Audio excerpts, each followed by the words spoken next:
Ayatollah Ali Khamenei telah bertahan dari gempuran rudal Israel. Dia juga selamat dari ancaman pembunuhan dan intervensi Amerika Serikat dalam Perang 12 Hari. Tapi justru setelah deklarasi kemenangan itu, badai politik baru mulai mengguncang Iran.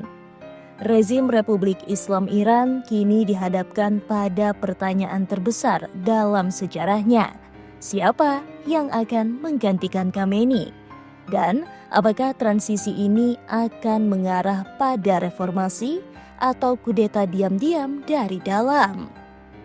Pada akhir Perang 12 Hari melawan Israel dan Amerika Serikat, pemimpin tertinggi Iran Ayatollah Ali Khamenei, 86 tahun, muncul ke publik sebagai simbol ketangguhan rezim.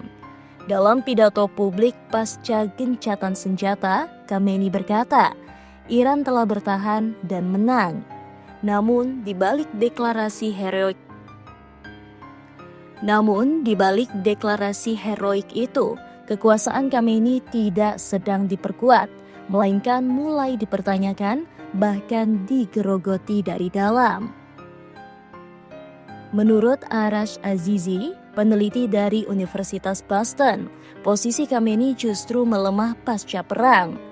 Ia menyebut ada diskusi internal di kalangan elit Iran yang serius mempertimbangkan transisi kekuasaan bahkan saat perang masih berlangsung.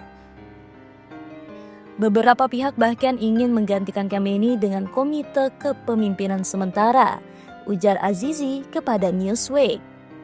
Ancaman terbesar bagi Khamenei kali ini bukan dari Tel Aviv atau Washington, melainkan dari dalam Republik Islam sendiri.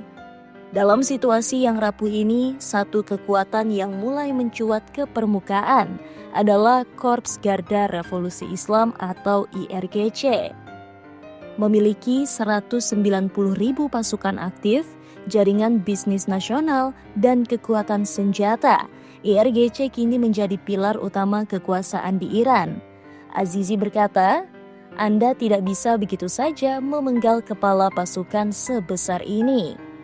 Dan kini, pasca perang, pengaruh IRGC dalam urusan negara makin nyata. Ali Alfoneh dari Arab Gulf State Institute menegaskan bahwa ulama Iran makin tersingkirkan dari pusat pengambilan keputusan. Sebelumnya, pemimpin spiritual seperti Khamenei dan para ayatollah lain adalah pengendali utama negara.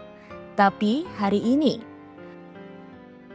Khamenei makin bergantung pada IRGC untuk menekan oposisi dalam negeri dan mengatur kebijakan luar negeri, kata Alfoneh.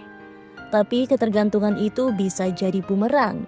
IRGC dengan kekuatan militernya bisa saja menyalahkan kalangan ulama dan elit sipil atas kekacauan dalam perang terakhir melawan Israel. Narasi ini bukan hal baru. Pasca perang Iran-Irak tahun 1980-an, narasi pengkhianatan elit politik juga digunakan untuk menggeser kekuasaan. Bisa jadi sejarah sedang berulang. Dengan usia 86 tahun, Khamenei bukan hanya menghadapi tekanan politik, tapi juga tekanan biologis. Pertanyaannya, apakah transisi kekuasaan di Iran akan berjalan damai atau justru memicu perebutan kekuasaan brutal antar faksi, terutama antara ulama tradisional, elit reformis, dan militer garis keras IRGC? Azizi menyimpulkan, tak ada yang punya ideologi seperti Khamenei, yang tersisa hanyalah elit yang mengejar kekuasaan.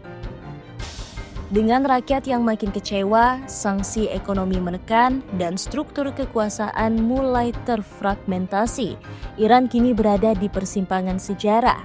Apakah negara ini akan tetap menjadi Republik Islam teokratis atau berubah menjadi negara berbasis militer yang dikendalikan oleh IRGC di balik simbol-simbol agama? Para analis memperkirakan jika transisi terjadi, perubahan tidak datang dari luar, tapi dari dalam sistem itu sendiri. Ironisnya, perang yang seharusnya memperkuat Khamenei justru mempercepat akhir kekuasaannya. Kini, pertarungan bukan lagi di medan tempur, tapi di ruang-ruang gelap kekuasaan politik Teheran. Pertanyaan besar hari ini bukan lagi apakah Iran akan bertahan, tapi siapa yang akan memimpin Iran jika Khamenei tak lagi berkuasa.